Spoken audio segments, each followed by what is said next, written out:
how would you like to achieve your first million? And today we have a serial entrepreneur, Roy, attending the broadcast. So, Roy, tell us, what are the 5 steps to make your first million? Welcome to Unstoppable Podcast with Harry Sardinas, inspiring conversations with influential millionaires, investors, thought leaders, entrepreneurs who are making a massive difference with their innovative products and services, and sharing the challenges and wisdom of how they sold their first million. Yeah, so the first step is taking the time, effort, and consideration on building something, understanding that it's going to take a lot of time, effort, and consideration to literally build something out. So putting your time into it. The second is understanding to become a subject matter expert, an SME. So really, you're always constantly learning. You want to be a life student. So when you're creating something, one thing that we know in the world is change. And things change all the time. So you're constantly changing, you're evolving, you're changing your model, you're doing different things like that. The third is literally organization, understanding that time is money and really pinpointing your time and understanding that your time is valuable and knowing how to put a dollar on your time and really breaking it down. Fourth is your network is your net worth. So understanding that you need to have a great network of people that you can go to. And then the last, which I said is one of the most important, is coaching and mentorship.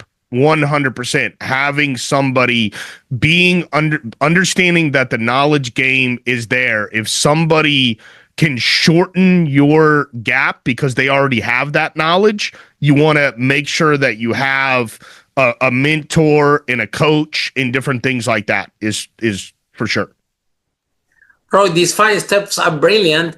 And I would like to ask you, why do you decide to become not an entrepreneur, a serial entrepreneur? You own more than one businesses. One is one business already a challenge, and you have several.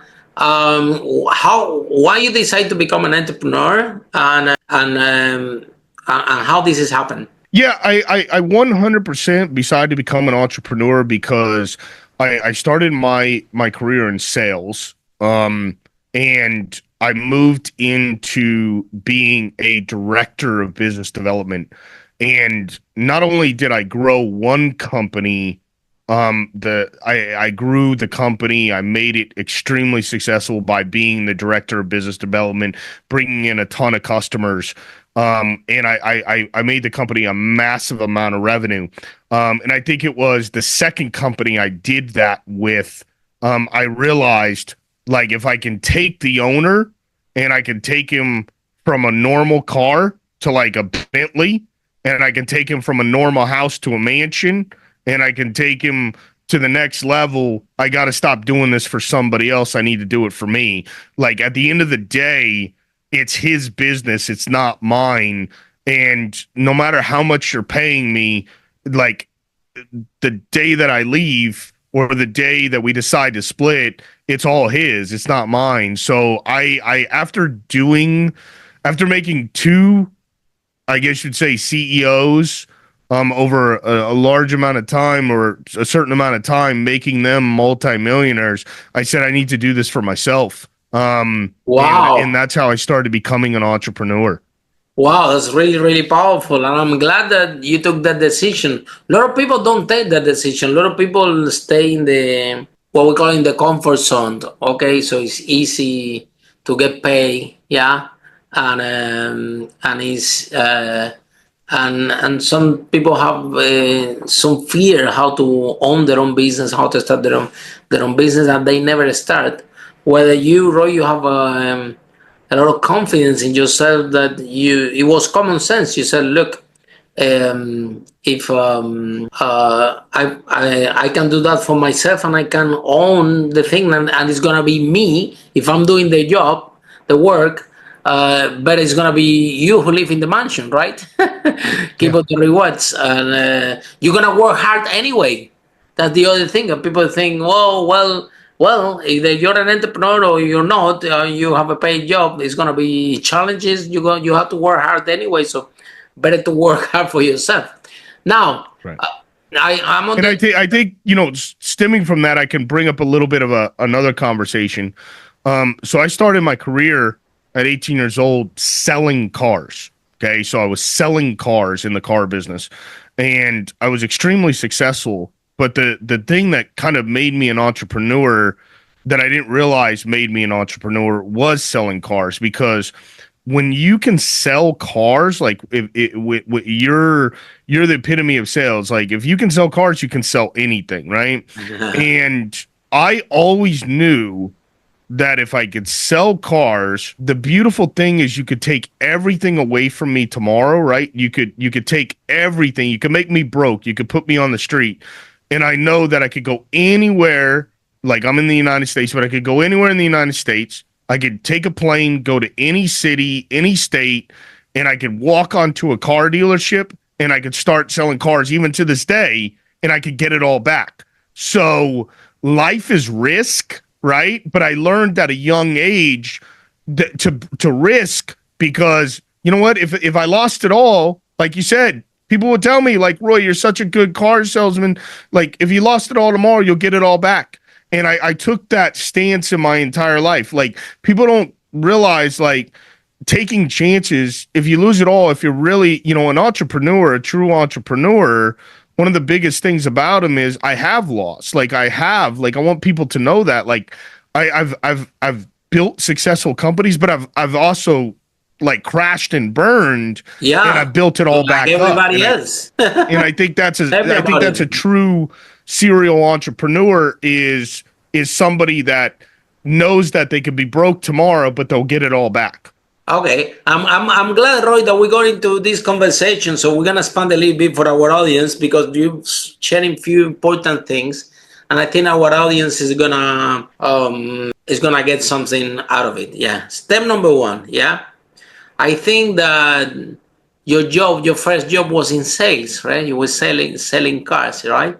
And a lot of people are always, some people sometimes are complaining, or they are unhappy, right? That they don't have enough money. But you know what? If you learn how to sell, you can have other problems, but I don't think you're gonna have money problems because you are right there with the money, with the commission. I mean, you maybe need to work Sundays and sell more if you want to have a lot of money. But basically, this is a skill set that if you really know how to sell, yeah, and sell high ticket products like it's a car, right? Because sales it divides in different ways. So if you know how to sell a high ticket product, yeah, this is number one. You won't have less money problem than somebody else unless you manage really bad. Number two, sales is the lifeblood of business. Until the sales doesn't happen, you have nothing. Yeah, or you have it's a hobby, an idea, an illusion.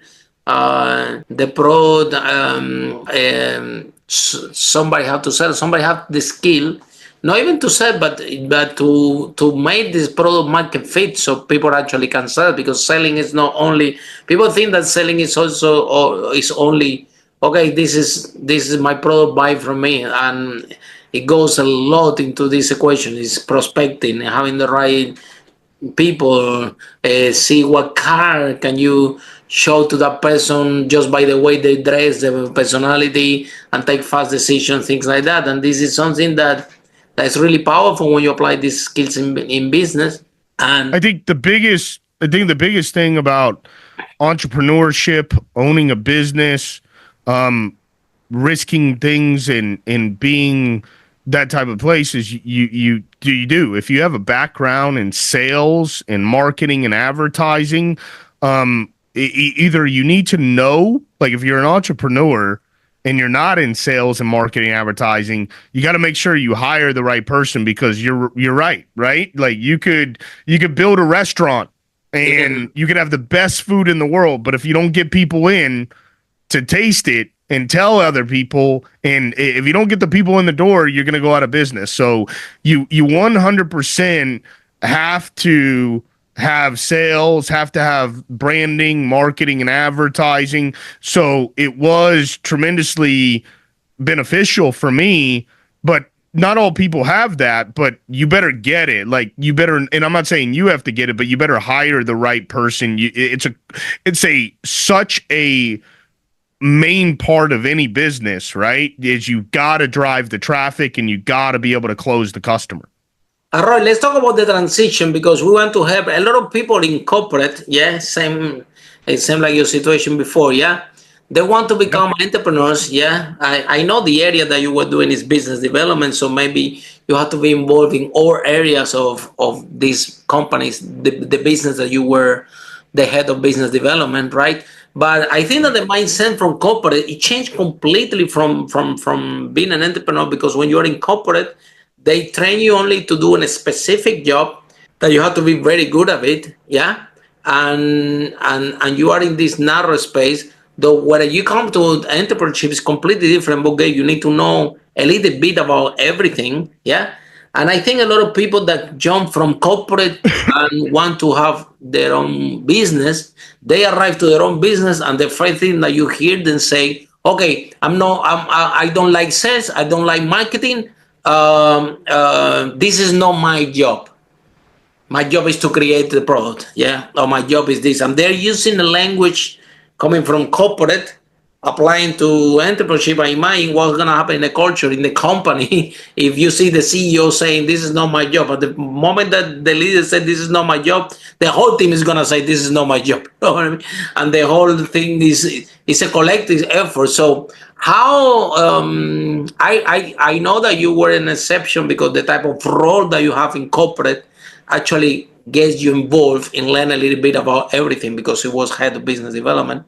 But there are other people that, I don't know, they are product person, they are HR, they have another roles in corporate, where they are very defined, very specific, and now they are unhappy, they don't feel fulfilled, and they want to become an entrepreneur. And they don't understand that when you change that to have your own business, also the mindset have to change, because it's not about I'm very good at this and the rest. You need to literally learn about everything, because if you don't know the basic about marketing, sales, and what you just described, if you don't know the basics, how are you going to hire the right people in the first place, right? Correct, 100%.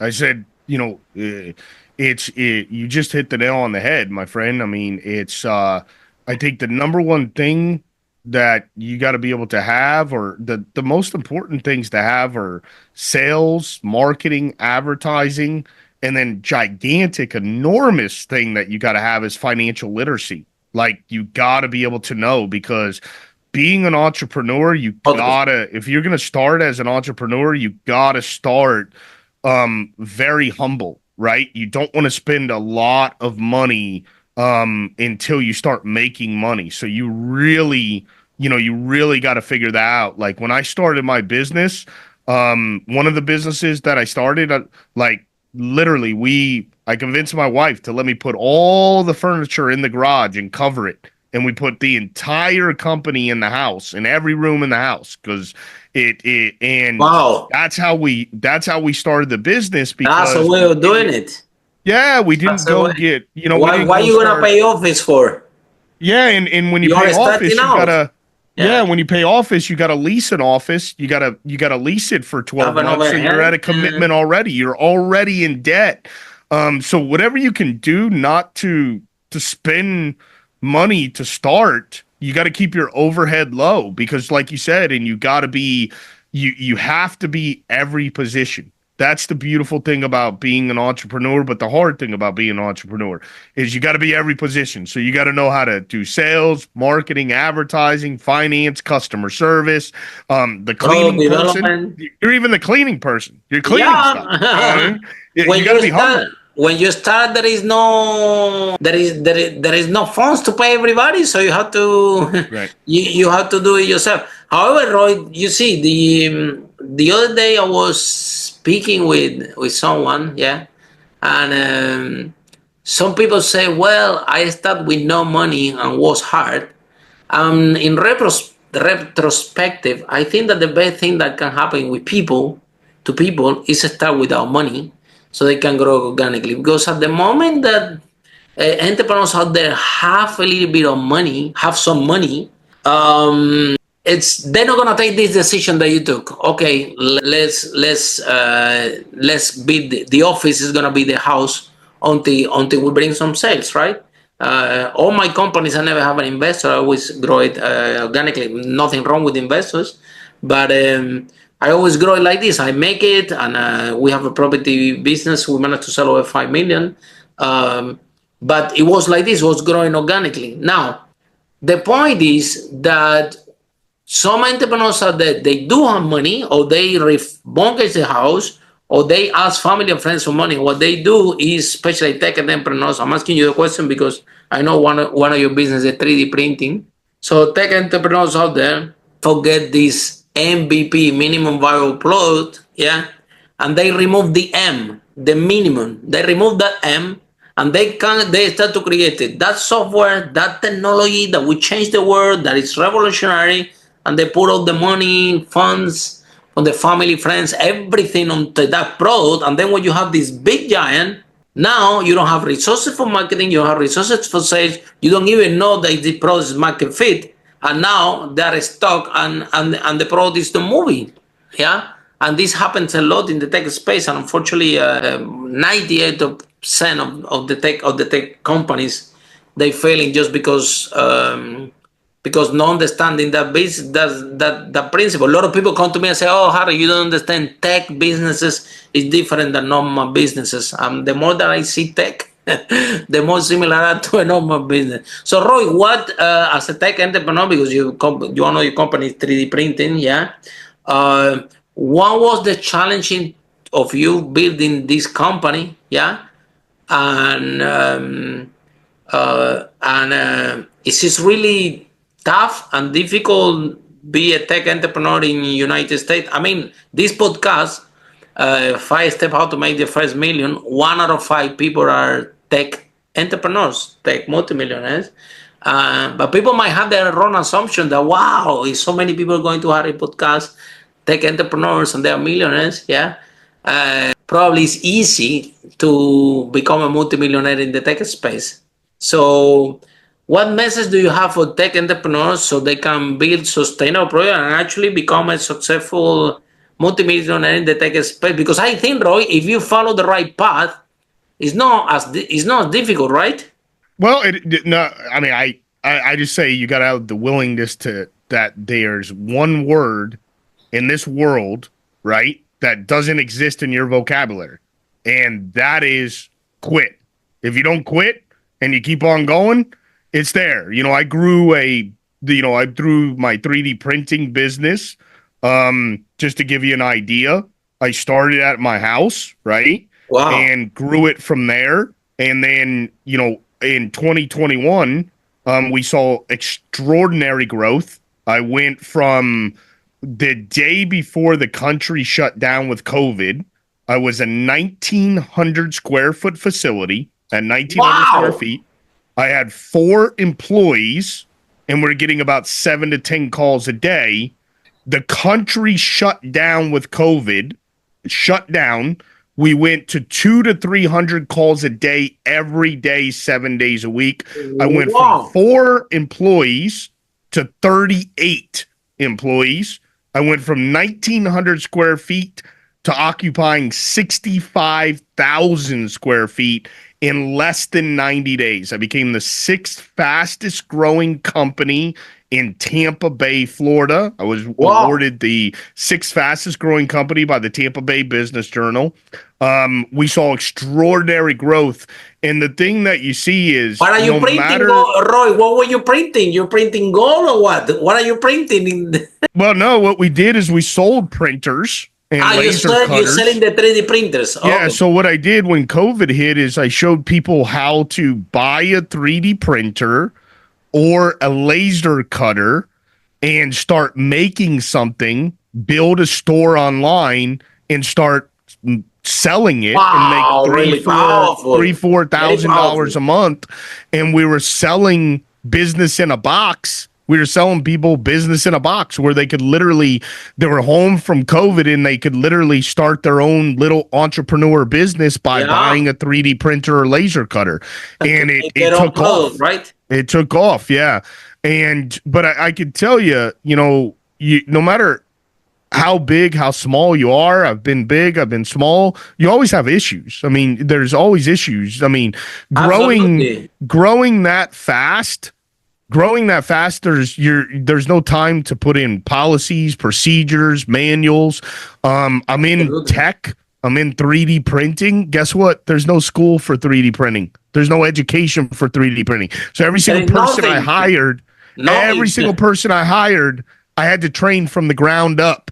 Okay, so nobody have experience in anything. Yeah, I still wake up every morning. And one of the first things that go through my head is, I said, am I crazy? I could have just bought a McDonald's. I could have bought something like that where all of it's figured out. All of it's figured out. There's policies, there's procedures, there's manuals. When you hire somebody, it tells them what to do. Like, I got into a business. I'm a true entrepreneur when it came to 3D because there's no school, there's no policies, there's no procedures. You're creating it all. So I think there's two different levels of entrepreneurship. There's the guys that start a business that have never been around before, or they get into, you could buy a franchise, you're still called an entrepreneur, but it's a completely different world because a lot of it's figured out for you. Imagine creating a business that's never there, creating a business that's never there. So I mean, it's those types of things, but it's literally, some of the most important things is, like we talked about, the 5 things is creating, when you're an entrepreneur, and you're an owner of a business, you've got to be around other owners of other businesses. You got to be around other CEOs, man, because it's a lonely place. Like, nobody understands what you're going through. Your wife, your friends, your employees, they can't possibly understand what it's like to be a CEO. So you have to have other CEOs to talk to, because the issues that you have to be able to express to them. And a lot of times, like you said, they've already had those issues, or they can help you, or you can help them because you've had an issue that they have. So spreading it out there, and then business coaching and different things like that is huge. It's those types of things. And one of the things that we're realizing right now in business, that's the biggest word in the world, right? Is artificial intelligence, how it's going to change businesses for the next, 12, 18, 24, 36 months. We're going to see a gigantic shift in every business out there, right? So one of the things that I started doing, just to give you an idea, again, I'm an entrepreneur, I'm a CEO of businesses, is I got into understanding what artificial intelligence is. I decided to carve out a certain amount of time in my day to really understand how it's going to affect my business, how it's going to affect my industry, what I need to know, how much of it I need to know, all these types of things, right?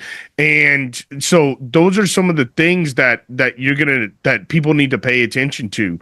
There's a couple things with being a CEO of a business. You have to realize, or if you're getting into business to be an entrepreneur, there's 2 sides of it. There's working on your business and there's working in your business, and when you start out a business, you're working in your business.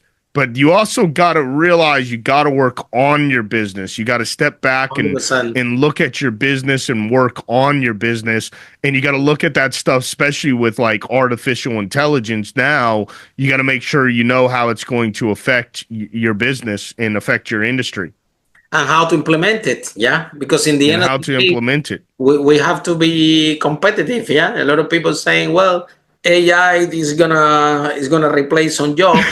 So, but you know what? If we don't embrace AI, we might have no job at all, because the company can collapse, right? So we have to embrace it, and we need to learn. We have to we cannot say, well, I don't want to get involved, I don't want to learn, because especially if we are entrepreneur, we are in business, like Roy, we have to take whatever it comes to protect our Yeah. business.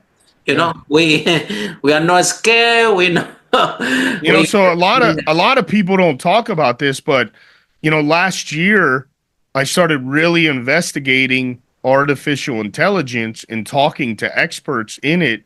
And I said, how do I need to know enough to be able to, work around AI? And some of the nuggets that I'll leave you with in AI is one is called producthunt.com. So I would recommend anybody, doesn't matter who you are, if you're a business owner, entrepreneur, it doesn't matter who you are. Go to producthunt.com every single day and look at the new businesses that are coming out in AI. And then the other one that's fabulous, like game changing, it's called the Neuron. It's a newsletter that you get every single day. And if you start getting that and you start reading that and going to Product Hunt, you're going to realize that AI is not a threat, right? It's not a threat to a business, right? You just got to understand it, and you got to be able to embrace it. So for people to understand a little bit more about AI, it's a new species. Okay, so think of it as a new species in this world. There's cats, there's dogs. Think of AI as a brand new species. It's like an animal, it's a new species. And it's just learning how that's going to adapt to the world. But the one thing is lift up your head, don't be scared of it, start embracing it, but understand it enough so that you can embrace it. You're not scared of it. Yeah, and then Roy, the other thing is, one thing is to become an entrepreneur. Yeah, completely different thing is become a serial entrepreneur. And again, that's the other thing as well. Yeah.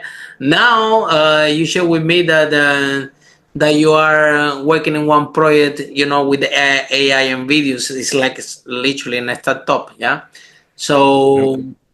why would you like to go to that process again, man? You should be in the beach, Tampa in Florida. You should be in Miami Beach with the lemonade, enjoying your success and your company. Yeah, and you decide that no, that is better to go to the challenge, another tech startup again with AI. Then nobody told you that maybe that that was not a good idea. That maybe you're crazy. You should be enjoying your money and No, relax and I relax. think the thing is, once you have entrepreneurship in your blood, You you have it cannot in your stop it blood, yet. and an interesting thing about my life, that I can share with people is, I don't have any kids. I'm happily married. I'm extremely happily married. But unfortunately, me and my wife weren't able to have kids. We tried actually in vitro. We tried adoption. Long story, it didn't work. And I said, at one point in time in my life, I said, how do I make this world a better place, right? How do I help people? And one is I love to mentor people. And two, I love to take a business owner that is having problems and help them because I've made successful businesses, right? I've done success. I know a lot of stuff. I've made a lot of mistakes. Let's just be honest. I've made a lot of mistakes. And Me if I too. can help, Everyone. and if I can help another business owner not make as many mistakes and I can coach them and I can help grow their business, I love to do that. So I think one of the things that I'm doing in 2025 is I've understood how AI and video can tremendously grow a business. And part of that is helping them, embed that into their business and grow it, to be able to 10x their business, to be able to really grow it.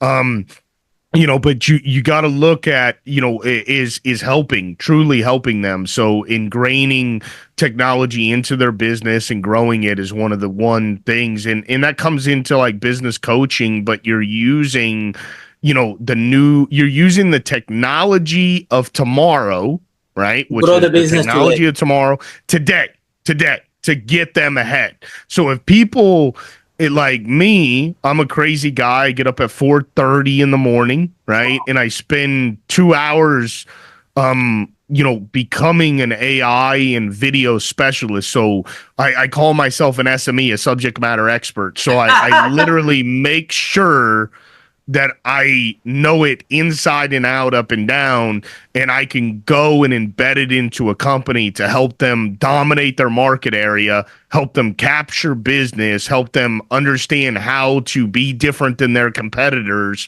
and how to use it to really do that.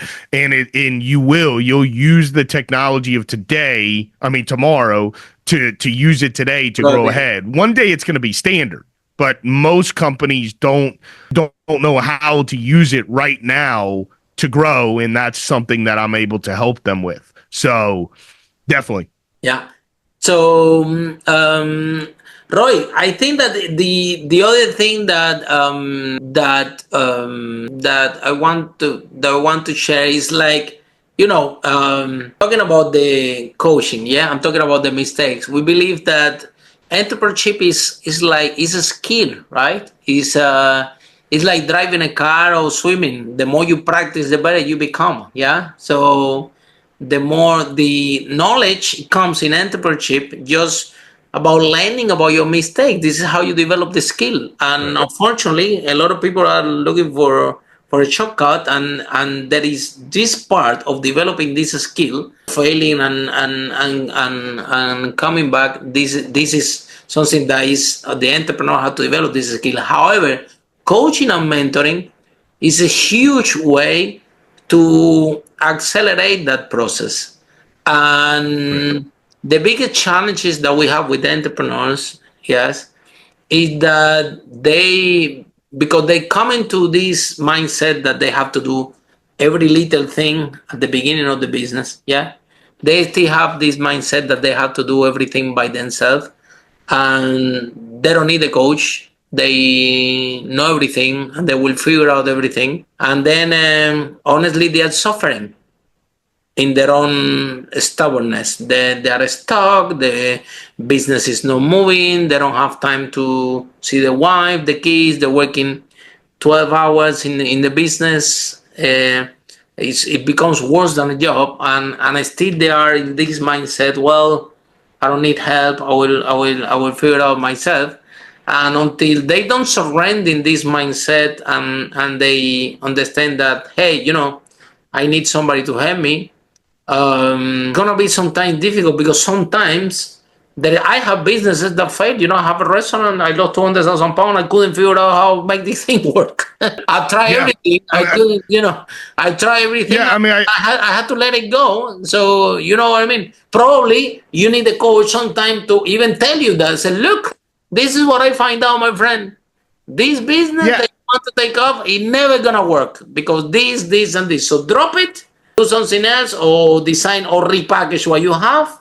But because this in the format as it is not gonna work. So sometimes even you need a coach and a mentor to tell you this. Somebody that had done it before. So why do you think, Roy, is a lot of resistance between entrepreneurs and the coaching and approaching business coach, where they actually we're not gonna tell them what to do? I think the biggest thing is, definitely a business coach, having a business coach. One, there's the number one thing is you need to make sure that the business coach is, and I'm just being straightforward, is a real business coach. Like they've been 100%. Through it. Like they have success. They have a track record, right? That's the number one thing.